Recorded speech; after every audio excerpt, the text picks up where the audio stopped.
بسم اللہ الرحمن الرحیم۔ نابینائی کی فضیلت پر 40 احادیث۔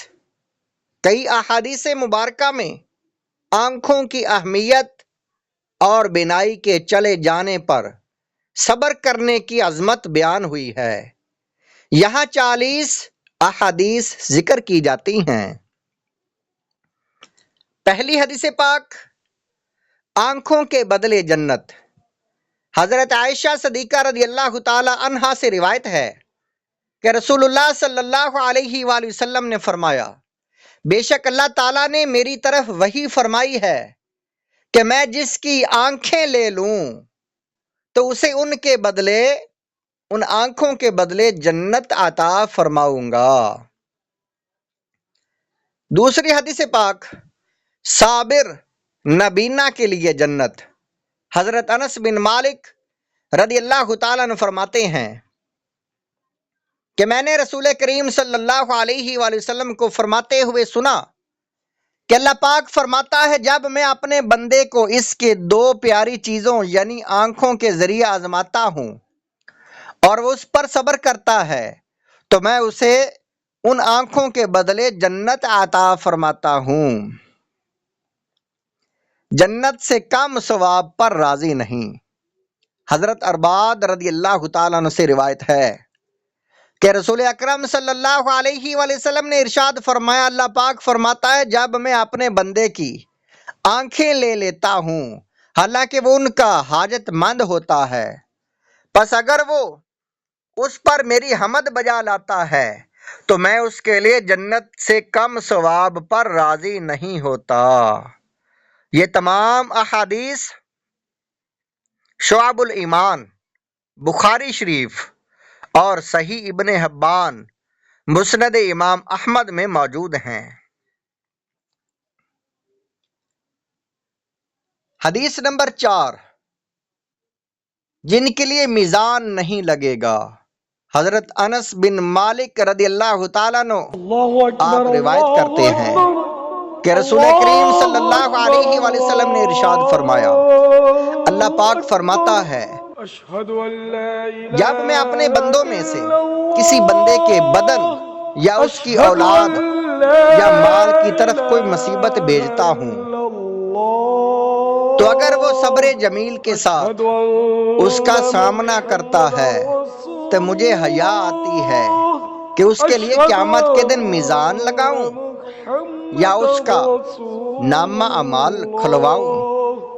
یعنی ایسا انسان جو اللہ کی عطا کردہ مصیبتوں پر صبر کرتا ہے اس کا حساب نہیں ہوگا۔ حقیقی نبینا کون ہے؟ حضرت عبداللہ بن جراد رضی اللہ تعالیٰ عنہ سے روایت ہے کہ رسول اللہ صلی اللہ علیہ وآلہ وسلم نے ارشاد فرمایا، اندھا وہ نہیں جس کی آنکھوں کی بصارت چلی جائے، اندھا تو وہ ہے جو بصیرت سے اندھا ہو۔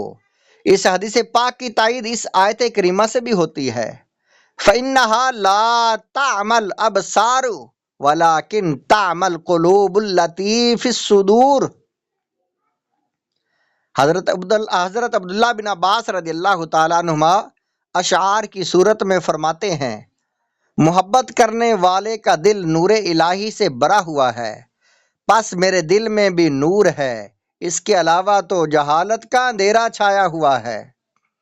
مصیبتیں عذاب جہنم سے عافیت دلاتی ہیں، اگر اللہ پاک نے میری آنکھوں کا نور لے لیا تو کیا ہوا، اس پر صبر کی بدولت ملنے والی ہے، جنت الفردوس کے آگے ہر نعمت حقیر ہے۔ سبحان اللہ۔ یہ تمام احادیث نوادر الاصول، شعب الایمان اور یہ تمام احادیث الاستیعاب میں موجود ہیں۔ شرک کے بعد سب سے بڑی مصیبت کیا ہے؟ حضرت بریدہ اسلمی رضی اللہ تعالی عنہ سے روایت ہے کہ رسول کریم صلی اللہ علیہ وآلہ وسلم نے ارشاد فرمایا، بندہ جن بلاؤں کا شکار ہوتا ہے ان میں سب سے بڑی بلا شرک ہے۔ اور شرک کے بعد بندہ سب سے بڑی جس آزمائش کا شکار ہوتا ہے وہ آنکھوں کا چلا جانا ہے، اور جو بندہ بینائی کے چلے جانے کی آزمائش میں پڑا اور اس نے صبر کیا تو اس کی مغفرت کر دی جاتی ہے۔ صلب ایمان کے بعد بڑی مصیبت۔